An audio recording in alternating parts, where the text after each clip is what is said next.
Hello there. The new government of Finland has put itself on a collision course with the European Union as it plans to oppose surrendering any new powers or more money to Brussels.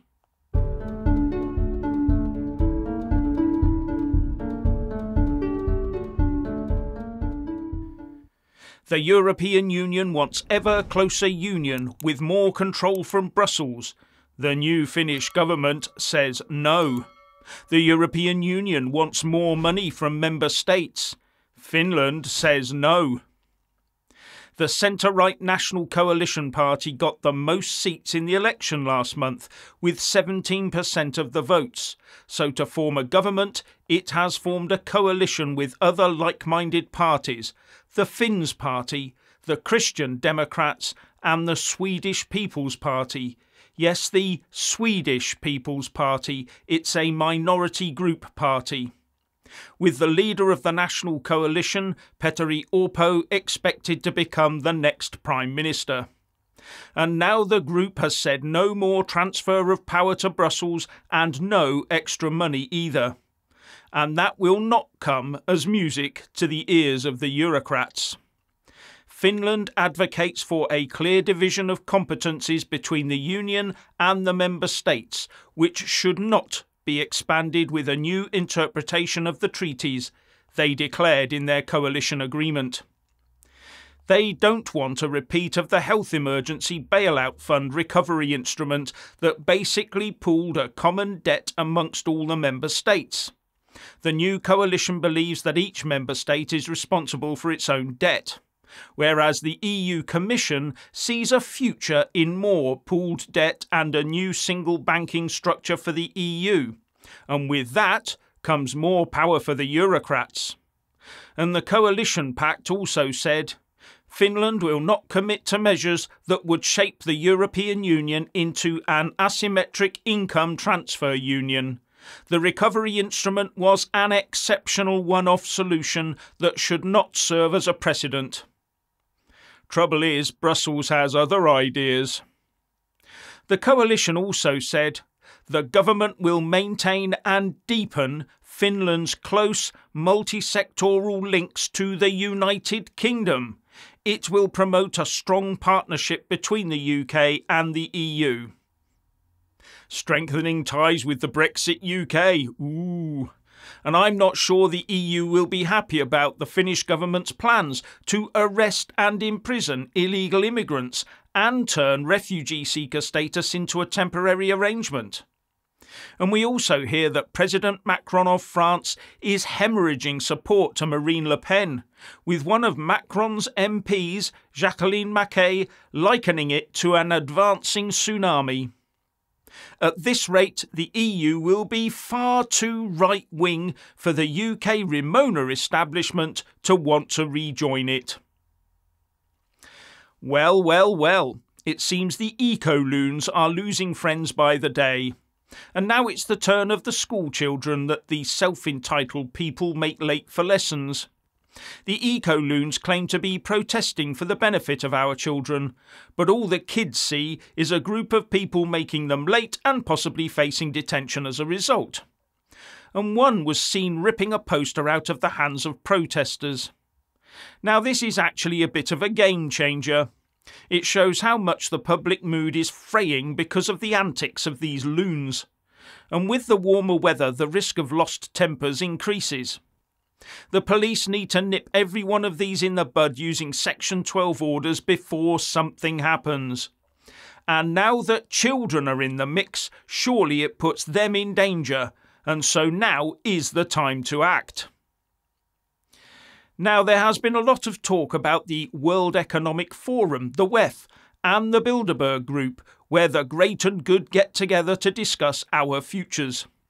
The WEF do it openly, and its leader Klaus Schwab has even boasted about how the WEF will change the world, presumably with his acolytes like Keir Starmer. And the Bilderberg Group does everything behind closed doors and never releases details of its meetings. But there are other like organisations, and one of those is the Trilateral Commission. The Trilateral Commission was founded in 1973 by the former US National Security Advisor Zbigniew Brzezinski, the then President of the US Jimmy Carter, and one David Rockefeller. And the idea of it was to foster better relations between Japan, North America and Europe. And the entire membership meets annually, and there is also a regional meeting every year too. And it has drawn criticism for promoting a sort of global consensus amongst the wealthy and the powerful to manage international affairs that serve the interests of corporate elites. And it was regarded by many as some sort of shadowy world government, an establishment of global elites that run the world's affairs.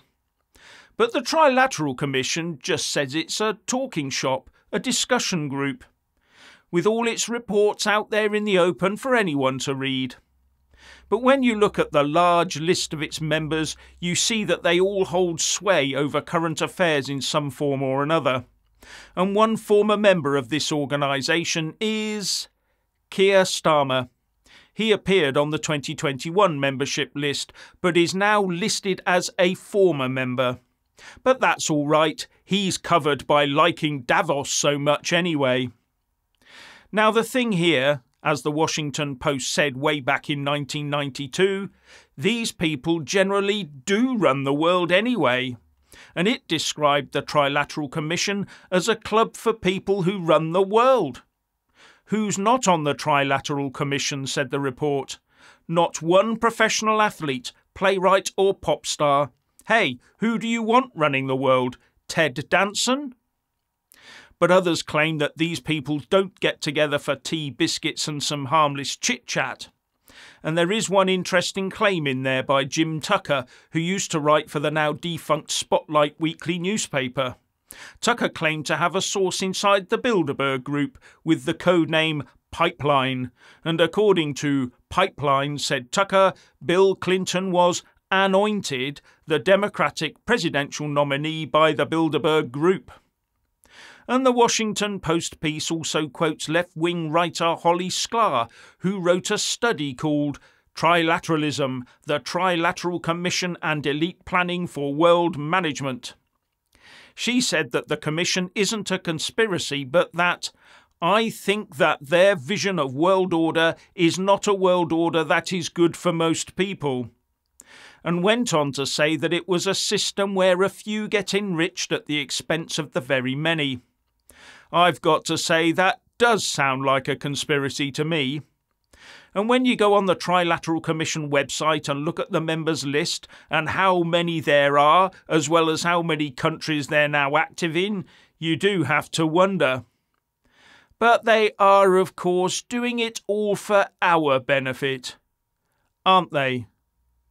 Richard.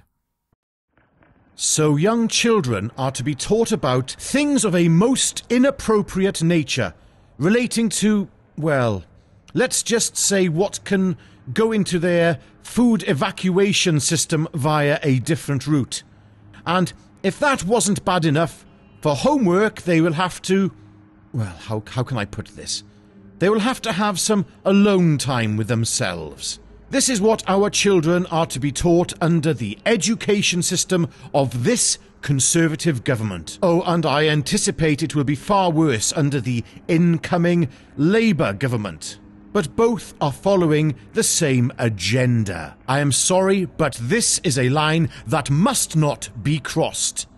There is only one word for those that could conceive of our young being taught this, and that is evil.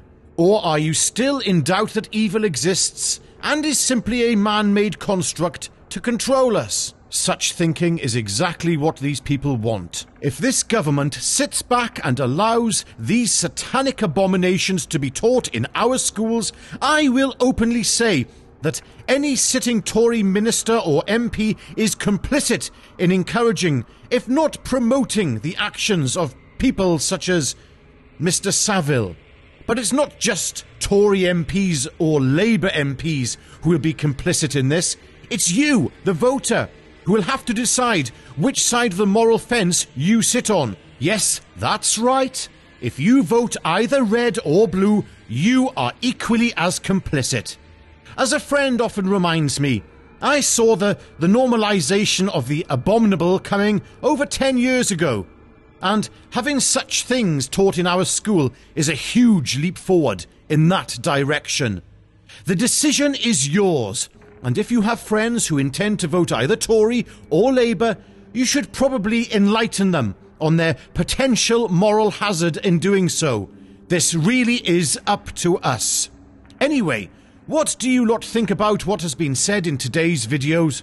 Leave your thoughts in the comments section below, and don't forget to tune in tomorrow for Jeff's midday video, and we will both see you again tomorrow at 7 PM.